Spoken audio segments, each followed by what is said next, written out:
In today's art tutorial, a watercolor sketch. We're going to illustrate these pears together. They are simpler than they look. And then we'll add the paint, allowing us to play and practice with our watercolors without worrying about how to draw. Hey friends, what's up? Welcome back. Welcome to my desk. My name is Shayda Campbell, and around here we make art, and it's fun, not scary. I'm going to open up my favorite watercolor sketchbook, which is this sketchbook from Pear. It's called the Perfect Sketchbook, and it really is perfect with nice hot-pressed 140-pound paper. You can do a lot of mixed media on it. That's a new Patreon video if you're a patron and you're watching all the bonus content over there. And today what we're going to do is a watercolor illustration, which I haven't done in a minute. Doing a watercolor illustration for me, just for me, my own recipe, means doing a little drawing, like a really simple drawing, going over it with a black fine liner, black artist pen, and then adding the watercolor. So I basically create like a coloring book image, and then I just have the fun of putting some paint on it. So what I'm doing here is I did 2 ovals, then I turned those ovals into pears, so just some sort of general pear shapes. You can see me working it out. Added a stem to join them, and then I'm going to surround them, frame them with lots and lots of leaves. And leaves, of course, are really fun to paint, and actually the composition here is quite simple. It's 2 pears, you saw it, they started as ovals, and then we frame them with loads of leaves, and I'm even going to put 1 or 2 little simple flowers in there as well. And the flowers are literally like a circle with 5 petals around it. I know it looks like it's coming together quickly, but it's just, the nice thing about this is you can do kind of a crazy, messy sketch. Then you're going to take your fine liner. Now I'm using my favorite fine liners, which are the mulatto black liners. I'm using a larger nib, like the 0.9 millimeter or even a 1 millimeter nib. I want quite a heavy line because once that paint goes on, it makes the line not as noticeable, but use the nib size that is right for you. And you can see my lines are a little sketchy. It's very, we're just doing this sort of fancy-free illustration. This is why I love to have a watercolor sketchbook, because I think for me, the stuff that I do in my sketchbook just feels a little more personal, a little more like it is for sure practice. It's definitely not a finished piece. It might be an idea for a later piece that I work on, but for me, the stuff in my sketchbook is kind of private and personal. I just put it on YouTube for thousands of people to view. That's all. So, I'm going over the leaves, but you can see I'm keeping that very sketchy, messy look. My little flower here, I did some dots at the center and then just those 5 sketchy petals. We could add a few details like some lines on the leaves, and then we're just going to erase all of that pencil. And with all of that messy pencil gone, you can see we've got a nice simple illustration, those 2 pears which just started as ovals, framed by lots of leaves with a stem to join them and 1 or 2 flowers. And then I mixed up a nice sap green here, and I am going to have so much fun with this because even though I'm confident when it comes to watercolor, there is something so relaxing about painting an illustration because, like I said, it's a coloring book image, basically. We're just going to color it in.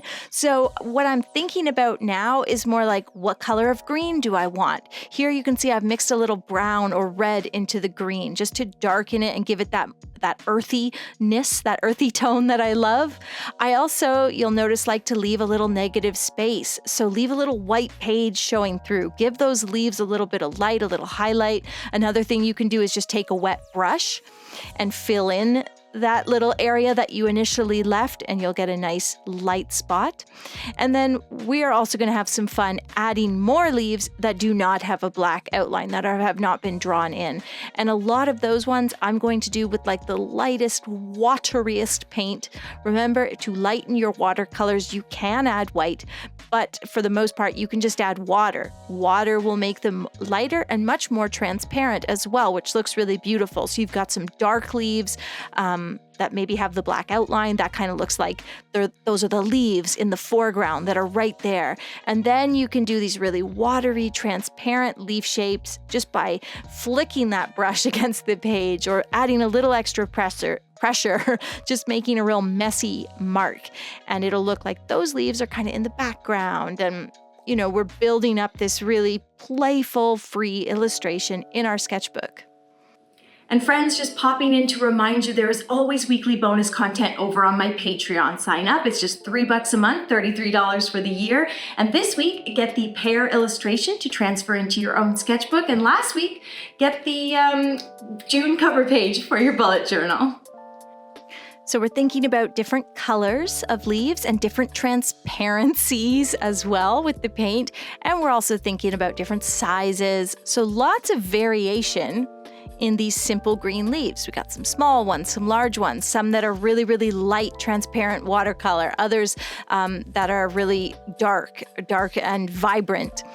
And I'm still working to frame the pears and frame the little pear blossoms. These are going to be little white flowers. So putting some green around the flowers will really help the white flower to pop off of that white page. And yeah, you can see also that sometimes I'm using that nice sap green. That's that really true grassy green. And other times I've added a little red and brown to it to give me this earthier green. And one other thing is sometimes for a leaf, I'll just do almost like a thin line, as if the leaf is just on an angle and you really can't see the whole thing. And I think that's looking so good. With a piece like this, you really get to play and practice and experiment with your little set of paints. And you can see I'm just using a simple travel set, nothing too fancy. And it's a great way for me to use simple supplies and make something really stunning. Now I've done a lot of leaves. We've done our leaves, so we're starting to think about painting the pears. For the pear, I'm mixing like a lemon yellow or cadmium yellow with a bit of yellow ochre and also throw in a bit of that green in there. I'm getting a really nice dark limeish yellow, like a green gold is what this color is sometimes called if you find it in a marker or colored pencil. Green gold is what I'm going for. Try adding a little bit of green to your yellow ochre and you'll see what I mean. And then once we paint in the majority of that pear's form, we can kind of have a little bit of fun and put some spots of darker green or even brown or orange because we want there to be lots of fun color contained within this pear. So there you can see I just went in with my yellow ochre, which is a much darker, warmer yellow color. I've also left ginormous highlights on these pears. So basically just a totally unpainted area and it looks so good. And then you can always come in and soften that highlight simply using a wet brush. Put a few spots of darker color. As I sound like a broken record, but because you already have the pear drawn in, you get to just paint and play with the color and really work that wet into wet. As you can see, the pears are lightly wet. So if I release a little hint of brown or a little hint of green, it just seeps and blurs and blends so beautifully into the color that is already there. So the paint is like doing the work for me and making the pear appear as if it has this wonderful, natural, organic coloration. And yeah, I didn't even really have to think about it. I just had to hit it with a little spot of dark brown or yellow ochre or whatever. Added a little bit of brown to the stems, going in with a bit of darker green on some of the leaves to continue to build up contrast within the piece. I like having, some really light areas and some really dark areas. It'll give your piece a bit of drama that I think is nice. And sometimes I just like to add a little bit of darker green on like a part of one or two leaves. Make the tip of the leaf a little darker or the base of the leaf, whatever. And you don't have to really overthink that. You can kind of just play around and it'll look as though part of the leaf is in shadow and part is not. You kind of can just make it up, put down a splotch of darker green and you're building up that beautiful contrast. While the pears are still lightly wet, I'm going to continue to play and add a little bit of color and let the paint do the work for me.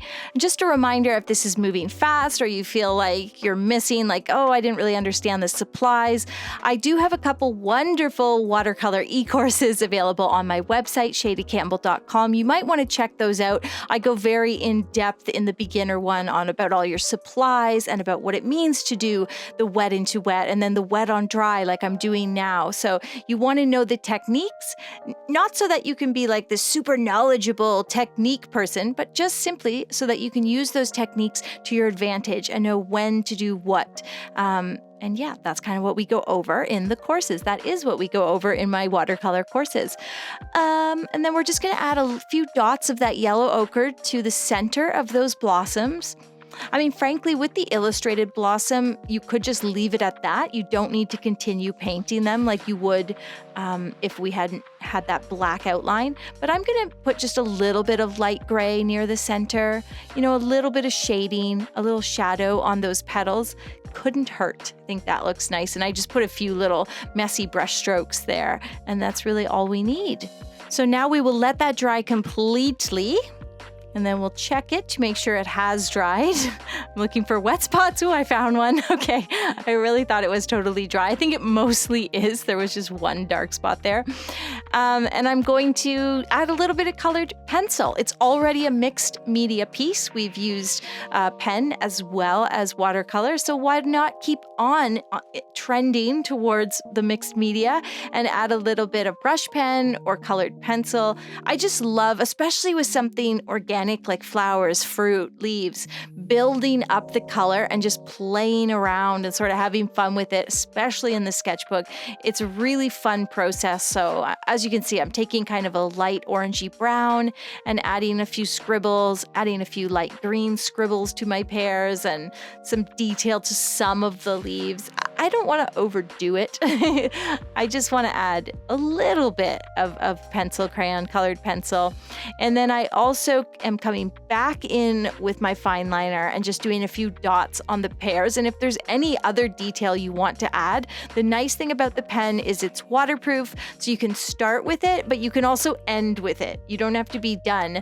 Once that paint is on there, you might realize, oh, I kind of want to add an outline here or a few more details. But for me, I'm going to sign it and date it. And that is a wonderful, fun, but also very practice-driven sketchbook piece that you can do with just about any fruit or flower, and it's going to help to build your confidence with drawing and also with watercolor painting. Thanks for watching today, friends. Be sure to hit that subscribe button and head to my website if you're interested in any of my e-courses. Summer is a great time to do a little learning and invest in yourself.